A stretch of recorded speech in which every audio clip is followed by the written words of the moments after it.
What is up, everybody? This is your boy Eazy. It's your boy Truth. And I got one question for y'all. You know what I'm saying? What time of year is it? It's winter time. You know what I'm saying? It's winter. So how the hell you make a song called Summer 16? Anyway, that's not what this video is about. Instead, what this video is about is the ongoing beef between Drake and Meek Mill. War Pains versus Summer 16. As you all probably heard of at this point, Meek Mill dropped another 4for4 EP wherein he has a track called War Pain where he's directly going at Drake. And Drake also released his first single off of Views from the Six titled Summer 16. Now, Summer 16 isn't necessarily a traditional diss towards Meek Mill. Instead, It's more of a song wherein he reflects on what happened with the whole situation with Meek Mill. Saying that it could have happened to anybody or whatever. He was just waiting for that opportunity to sort of pop off, and it just happened to be Meek Mill. This is very long and drawn out, I feel like, because Meek Mill just comes out and he keeps mentioning Drake and keeps, keeping Drake's name into all of his music, and that's just not a good look. Right. But anyway, we're going to talk about these two tracks and talk about which one we thought was actually better. So, let's start off with Summer 16. Okay. Summer 16, I feel like the first half is pretty sloppy. The hook is okay. I really like Looking for Revenge. Oh, Summer 16. Yeah, Summer 16. I like the hook. I really like the Looking for Revenge part. That part like grows on you as you start to listen to the song more. But I feel like the first part in general is like really like. I was really disappointed when he said that was on Views. It was subpar in my opinion. Yeah. That is not album quality. Like, if that was just something he put out for Beats Radio, just to sort of, like, acknowledge Meek a little bit, then fine.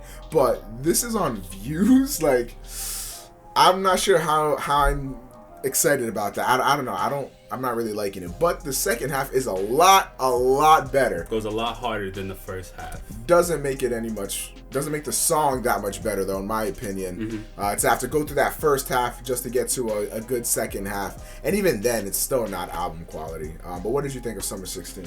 Summer 16, when I first heard it, obviously my mouth dropped, because anytime Drake drops a single for the first time, like, everyone's paying attention to it. I'm jumping up and down. Me and Eazy, we did a Snapchat reaction to it.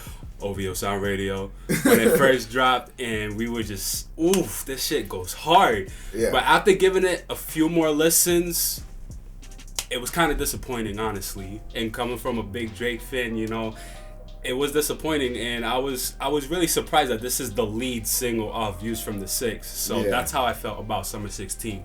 I'm hoping through some miracle, because we still have all the way until April. Yeah. I hope this is not on Views. Or he said he's working overtime for Views from the Six, so hopefully he has a lot more in the vault when it comes to this album. Yeah, man, because that was like, I don't want to say, it wasn't a weak track per se, but not album quality. But War Pains, what did you think of it?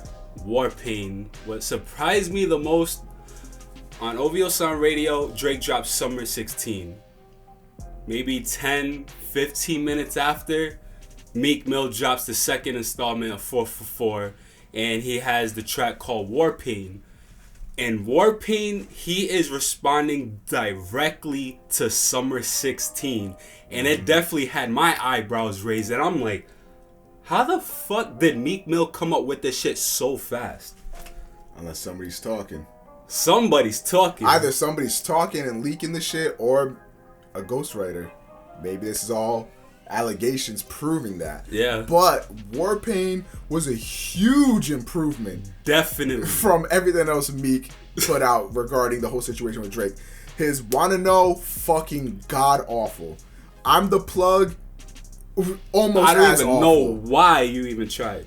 This was pretty good. It wasn't back-to-back quality, because back-to-back was just body bag central. Yes. But this was, I think, the second best diss track to come out of the whole situation. So far, I think my hierarchy, and this is going to answer my question of what I thought between Summer 16 versus War Pain, I think it goes back-to-back, War Pain, charged up, Summer 16. That's the way I feel the whole diss track anthology or whatever goes.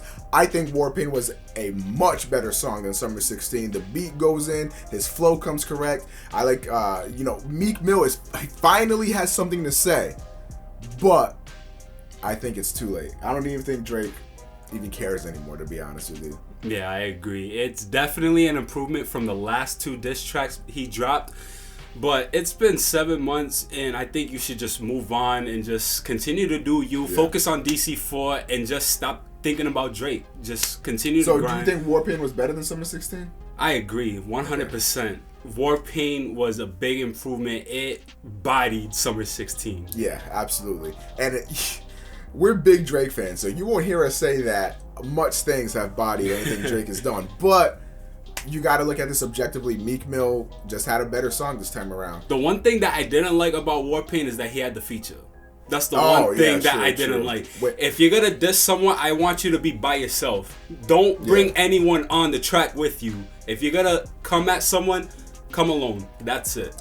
I just hope that Meek Mill moves on from this soon. Yeah. That both of them move on from it soon, actually, because Summer 16 wasn't supposed to be a diss track or whatever. It's just him mentioning Meek Mill. That's just what Drake does. He mentions, like, he'll mention Hotline Bling, he'll mention Take Care or whatever he's done in the past. Like, that's how Drake raps. So that's kind of acceptable that Drake is gonna reflect on that stuff and just talk about it. But Meek Mill, like, stop talking about it, because you lost the battle. You can draw this out as much as you want. You can keep making great diss tracks, but in that moment, you lost, dude. And you became a meme for almost a fucking year. Like, get over it. And you know what I mean? And a lot of people are like, oh, well, back in the day, we had to wait years for diss tracks. Like an entire year, we had to wait till somebody's album dropped for a diss track. And that's fine, cool, whatever. But that's back in the day. This is now. This is the age of the internet where everything is instant. We're getting everything within seconds of each other. Like, the way the internet has formed, like, we can't wait a fucking year for a good diss track, for a good response. No, you have to respond quickly, and you have to respond with some fucking heat. And Meek didn't do any of that. He let Drake drop 2 tracks back to back. He let Drake do that to him. All for what? And now he's coming back with finally a good diss track. It's just too late, man. It's too late. You lost the battle. And unless Drake makes this into a war that you could potentially win, then your efforts are just wasted. And I don't think Drake is going to give this the time of day. He's going to do the smart career choice and just move on. He knows he destroyed Meek. There's no reason to keep revisiting that. Meek should have that sense to just move on as well. Summer 16, he's talking about revenge. Do you think Drake will go in that direction and drop 3-peat on his ass? If so, I don't think 3-peat.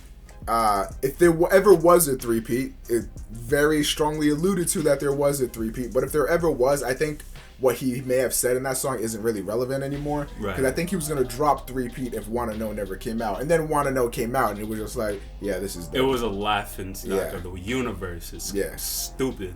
He said, that told Drake everything he needed to know.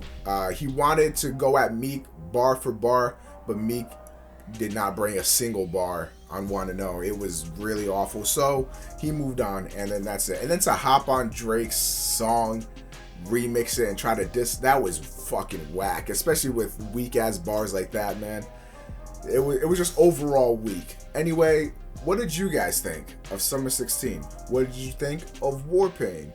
Which one do you think was better? Who do you think won the overall battle? Now, I think it's important to note that Meek was right. Like, a lot of people try to just discredit Meek, like, oh, Meek took an L. He did take a massive L when it comes down to the music, but out of the whole situation, Meek was right. He disproved Drake to a lot of people. Like, maybe Drake isn't writing everything. Like, when you heard Warpaint, you were just like, how the fuck? Exactly. So maybe, you know what I mean? Now it's in the back of our head. Anytime Drake says anything, we're like, is this Drake? And I think Meek succeeded in that, but he made himself an embarrassment to do so. So was it worth it? Only time would tell. My name is Eazy. You can follow me everywhere: SoundCloud, Snapchat, Instagram, Twitter, YCFlowEazy. All the links are in the description. Follow your boy Truth, Instagram, Snapchat, Twitter, especially Twitter, because I retweet all the latest hip-hop news. So follow me. All my links down below. Let us know what y'all think about these 2 tracks. Yeah, absolutely. He's going to be your main source for Twitter, but when it comes down to the Snapchat, Your boy Snaps be on fire. Anyway, we hope you all enjoyed this video. If you did, like it, subscribe for more videos like this one, and we're gonna catch you guys on the next episode of Truth and Easy. Have a good one. Look. Oh fuck!